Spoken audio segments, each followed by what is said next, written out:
గత ఎన్నికల ముందు నిజంగా బీజేపీ కొంచెం బూస్ట్ వచ్చింది, 3 ట్రయాంగిల్ ఫైట్లో కనీసం హంగాన్ని వస్తుంది ఇక్కడ అనే ఒక చర్చ జరిగిన టైంలో మీ పార్టీలో అంతర్గత గొడవలు, అంతర్గత తగాదాలు, సంజయ్ని మీరు లాగారని, మీరు అధ్యక్షుడు కావాలి, ఇలాంటి చర్చ, నేను దీన్ని సమర్థిస్తలేను, దాంతో బీజేపీ దెబ్బతింది అనే దానికి ఏం చెప్తారు? ఒక తప్పుడు చర్చ జరిగింది, తప్పుడు వాదన కూడా సోషల్ మీడియాలో వచ్చేసి మేము ఎప్పుడు ఏదో అధ్యక్షులు కావాలని బిగినింగ్లో, అంటే దానివల్ల ఎఫెక్ట్ పడిందా? మేము ఎప్పుడు అధ్యక్షులు కావాలని నేను మళ్ళీ చెప్తున్నా, అంటే అంతరంగం కాబట్టి చెప్తున్నాను.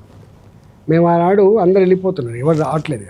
అంటే ఏ కారణాల వల్ల అయితేనే వీళ్ళందరూ వెళ్ళిపోయినారు. ఎవరు వివేక్ గారు కానీ జితేందర్ రెడ్డి గారు, రాజగోపాల్ రెడ్డి గారు, వీళ్ళు వెళ్ళిపోవడమే కాకుండా అంత వచ్చే వాళ్ళు కూడా రావట్లేదు. విజయశాంతి వచ్చే వాళ్ళు కూడా రానప్పుడు నేను ఒక ప్రతిపాదన పెట్టినాను, ఇంకెవరు రారు దీంట్లకు, ఎవరు రారు, ఎవరి ముందు పెట్టారు, పెట్టాల్సిన ముందు పెట్టారు, ఓకే ఎవరు రారు, పాత నాయకత్వాన్ని కొనసాగించుకోండి, మార్చకండి.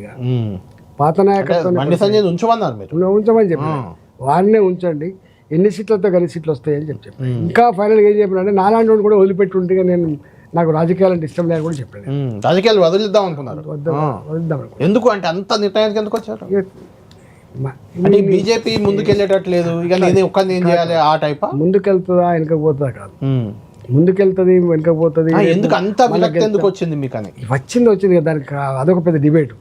కాబట్టి మేము అన్నది ఏంటంటే ఎట్టి పైలు కూడా పాత వాళ్ళు, అంటే ఈ సంఘ బ్యాక్గ్రౌండ్ ఉండి మన ఆర్గనైజేషన్ స్ట్రక్చర్లో ఇన్నాళ్ళు ఉండి ఆ సిస్టంలో పనిచేసిన వాళ్ళకు ఉండే అనుభవం బయటికి వెళ్ళి వచ్చిన వాళ్ళకి ఉండే ఆస్కారం లేదు. కాబట్టి ఎన్ని ఉన్నంతలో ఎట్లయితే గట్లే మనంతలో మనం మెదులుదామని చెప్పి మీరు ఆ ప్రతిభాన్ని పెట్టేది. సరే ఏ కారణం వల్ల నాకు తెలియదు, కానీ మొత్తం మీద బయట అయితే ఈటెల రాజేందర్ సంజయ్ మరి ఏం చెప్తే దాన్ని నేను చెప్పుకోలేను కదా. రాజేందర్ గారు మీరు చాలా మంది ముఖ్యమంత్రులను కూడా చూశారు, ఎమ్మెల్యేగా చూశారు, అంతకుముందు కూడా చూశారు కదా. ఓవరాల్గా ఈ ముఖ్యమంత్రుల్లో కొంత తెలంగాణ కోసం నిజంగా పనిచేసిన ముఖ్యమంత్రి అంటే ఎవరికి చెప్తారు, ఎవరికి ఇస్తారు క్రెడిట్?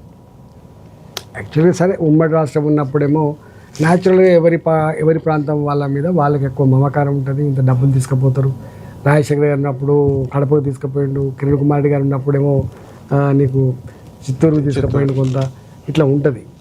కానీ అంటే తెలంగాణ కోసం 2014 కంటే ముందు యాక్చువల్గా ఉమ్మడి రాష్ట్రంగా ఉన్నప్పుడు మాత్రం పొలిటికల్ సిస్టమ్ ఉండేది, ఎమ్మెల్యేలు, మంత్రులు, గౌరవం, ప్రోటోకాల్స్, సిస్టమ్స్ ఉండేది.